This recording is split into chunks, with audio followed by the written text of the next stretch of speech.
The Sahara, a vast ocean of sand stretching across North Africa. It is the largest hot desert on Earth, and it is growing. Every year, the Sahara creeps southward, swallowing farmland, uprooting communities, and threatening millions of lives. For centuries, the people living on the desert's edge, farmers, herders, and nomads, have battled against its relentless advance. Crops fail, wells run dry, families are forced to leave their homes. Desertification is not just an environmental crisis, it is a human one. But in recent years, a bold vision has taken root.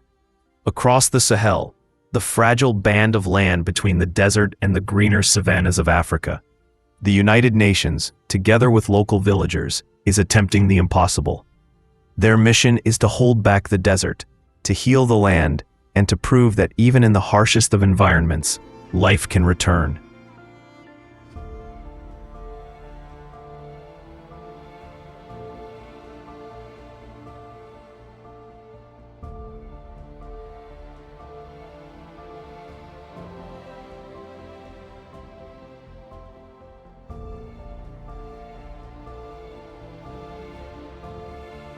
For the people of the Sahel, the advance of the Sahara is not a distant threat.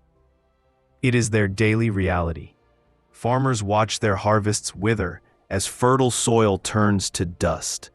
Herders walk farther each year in search of grasslands for their cattle, only to return empty-handed. Entire villages are uprooted. Families are forced to migrate south, leaving behind ancestral homes and traditions that have stood for generations. Desertification doesn't just strip away land. It strips away identity, culture, and dignity. In Niger, Burkina Faso, Mali, and Chad, the toll is visible everywhere. Wells that once gave water now run dry. Food insecurity rises. Children leave school, joining their parents in the struggle to survive. As the land fails, conflict grows. Farmers and herders clash over what little remains. Communities fracture under the weight of scarcity.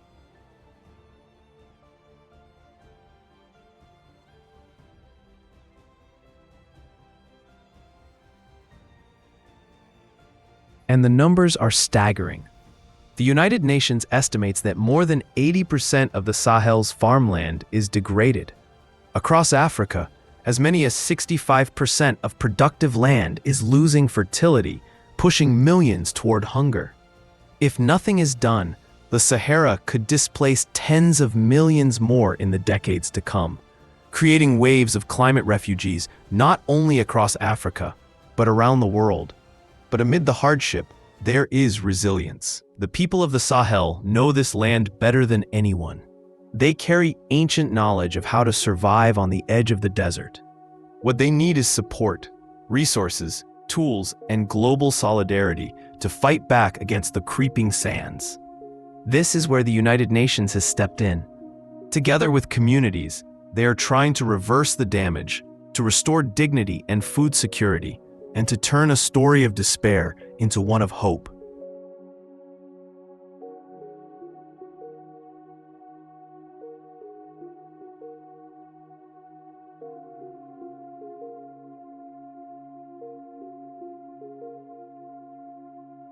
Along the shifting edge of the desert lies the Sahel River, a lifeline in a landscape of scarcity. To the communities of the Sahel, this river is more than water, it is survival. For generations, farmers have drawn from its banks to irrigate their crops.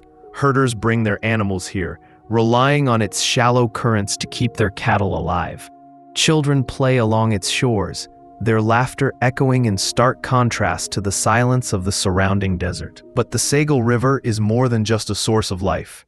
It is a boundary, a fragile front line between fertile land and encroaching sand. As the Sahara pushes southward, the river becomes a natural defense. If the Sahel dries up, the desert will cross unopposed. If it flows strong, it stands as a barrier against the advance of the sands. Yet this defense is under siege. Climate change has made rainfall more unpredictable. In some years, floods drown villages. In others, droughts reduce the river to a trickle. The balance is fragile, and with each season, uncertainty grows. The story of the Sahel is the story of the Sahel itself, a land caught between abundance and loss, between survival and collapse. Protecting the river is not simply about protecting water. It is about protecting people, food, and culture. This is why the UN and local communities are investing in river management, in soil restoration, and in the planting of trees along its banks. The goal is to give the river resilience, so that it can continue to serve as a shield against the desert. For the villagers, the Sahel is not just a river. It is hope, a promise that the desert will not win.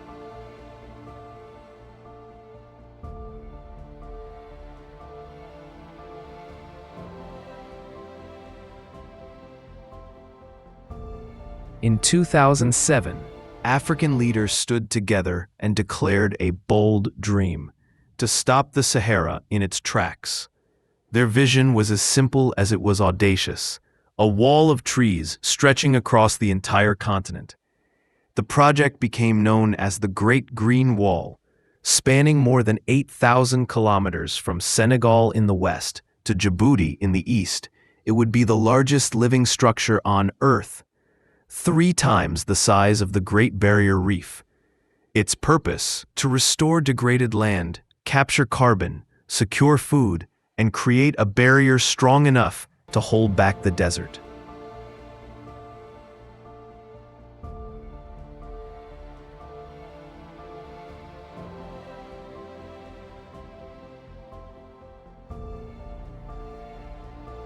The idea was not new. For generations, local communities had planted trees to shield their farms and protect the soil. But the Great Green Wall gave this ancient practice continental scale and international support. The United Nations, African Union, and dozens of partners pledged to back it, transforming a grassroots tradition into one of the most ambitious environmental projects in history. But the Green Wall is not just about trees, it's about life. Every sapling planted represents hope for a farmer, food for a family, shade for livestock, and roots that hold the soil together. It represents work for women and youth who nurture the seedlings, and it represents dignity, the belief that the people of the Sahel can shape their own future rather than be forced to flee.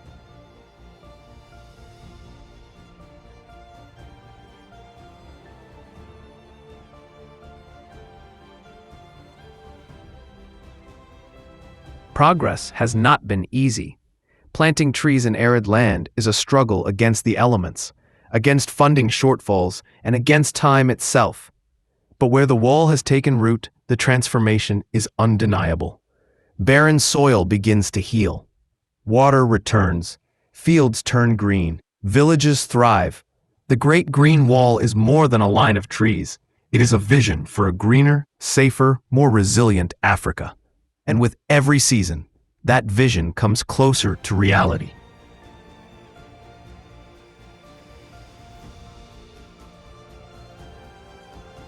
Stopping the desert is not only about planting trees. It is about working with the land, using ancient wisdom and modern science to capture every drop of water. One of the most powerful tools in this fight is something deceptively simple: the half moon. Carved into the soil with shovels, these crescent-shaped pits collect rainwater when it falls. Instead of running off or evaporating, the water seeps into the earth, feeding seeds planted in their center. Over time, grasses return, shrubs take hold, and trees begin to grow. A method is centuries old, practiced by farmers in the Sahel long before international aid arrived. But today, with support from the United Nations, these techniques are being scaled up, covering vast stretches of degraded land. What begins as a barren field of dust slowly transforms into a patchwork of green, each half moon acting as a small oasis of life. For villagers, the impact is profound. Once useless land becomes fertile again, offering food for livestock and harvests for families. Women, who often bear the burden of fetching water and gathering firewood, find relief as trees provide shade and fuel. Children return to school instead of migrating with their parents in search of survival. Water, once seen as a fleeting miracle, becomes a resource that can be managed, stored, and shared. By combining these traditional half-moons with new innovations, from stone buns that slow erosion to zai pits that concentrate nutrients, the Sahel is rewriting its relationship with water. In a place where every raindrop is precious, these humble earthworks prove that solutions do not always need to be high-tech or expensive. They need to be rooted in the land, in knowledge passed down through generations, and in the determination of communities to reclaim what the desert has stolen. The half-moons are more than shapes in the soil. They are symbols of resilience, a reminder that even the smallest acts of care can grow into forests.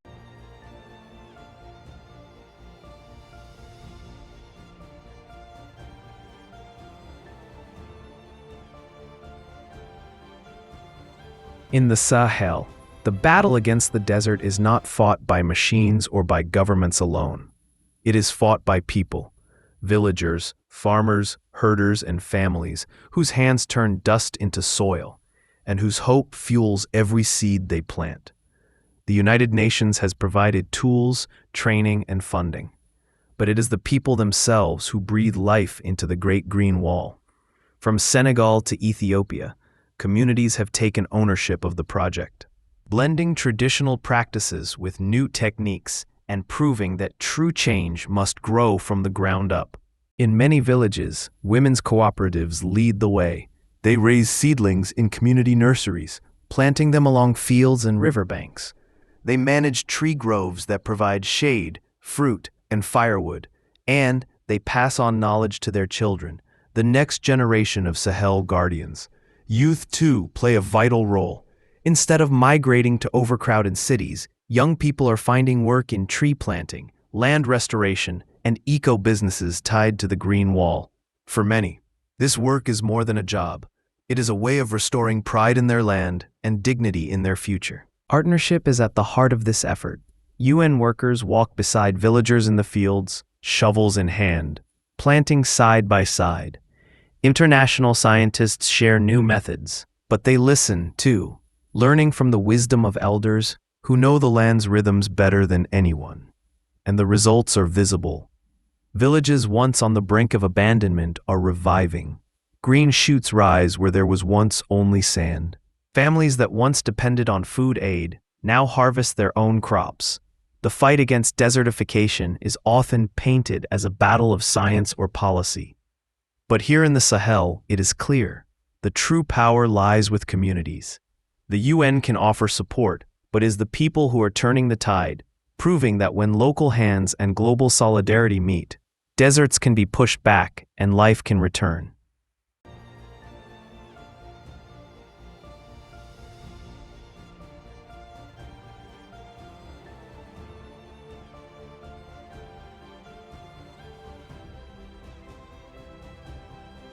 Across the Sahel, signs of renewal are beginning to appear. What was once barren land is slowly coming back to life.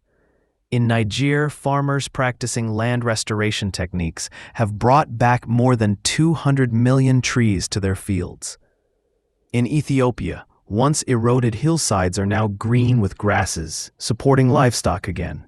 In Senegal, communities are harvesting gum arabic, fruits, and firewood from new groves of acacia trees, products that bring income while restoring ecosystems. The transformation is striking. Villages once dependent on food aid now grow their own millet, sorghum, and vegetables. Families who once feared famine can now store grain for the dry season. Pastures are returning, allowing herders to keep their cattle strong and healthy. Even wildlife is finding its way back. Birds nesting in young trees, small mammals returning to restored grasslands. The benefits ripple outward. With land restored, conflict between farmers and herders begins to ease. With food security improving, families no longer feel the same pressure to migrate. With trees anchoring the soil, rivers and wells hold more water. creating a cycle of resilience. This regeneration is not happening overnight, nor everywhere at once. It is fragile, often threatened by drought, pests, or political instability. Yet the proof is clear. The land can heal, and with it, so can communities. For those who once stood on the edge of despair, the green shoots pushing through the dust are more than plants. They are a promise that the Sahel can not only survive, but thrive. The Great Green Wall is still far from finished, but its early victories remind the world of a simple truth. When people work with nature, not against it, deserts can be reversed, livelihoods restored, and hope reborn.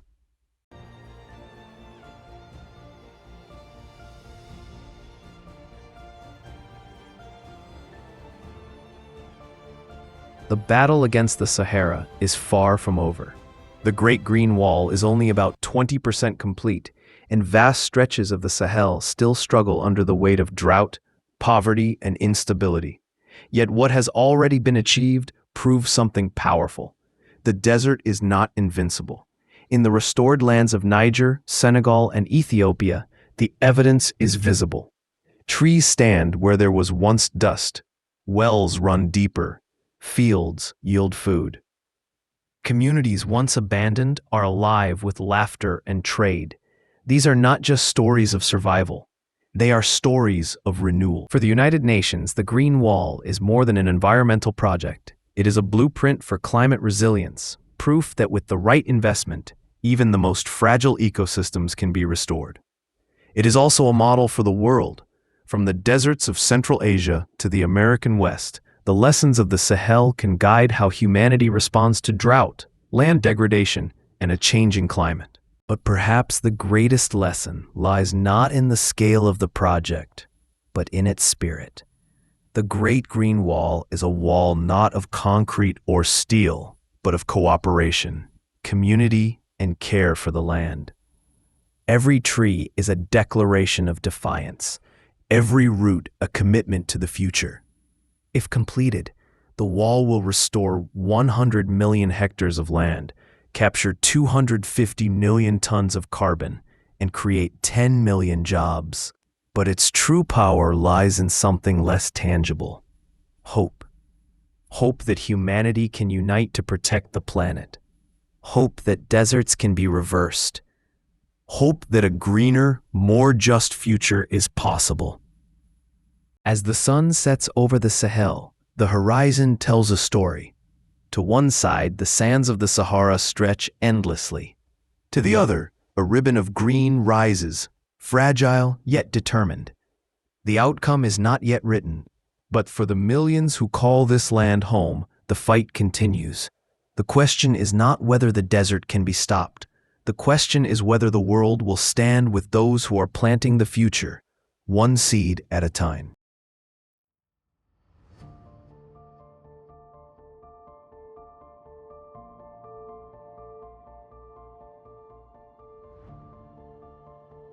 This has been a Soil Story production, telling the stories of land, life, and hope.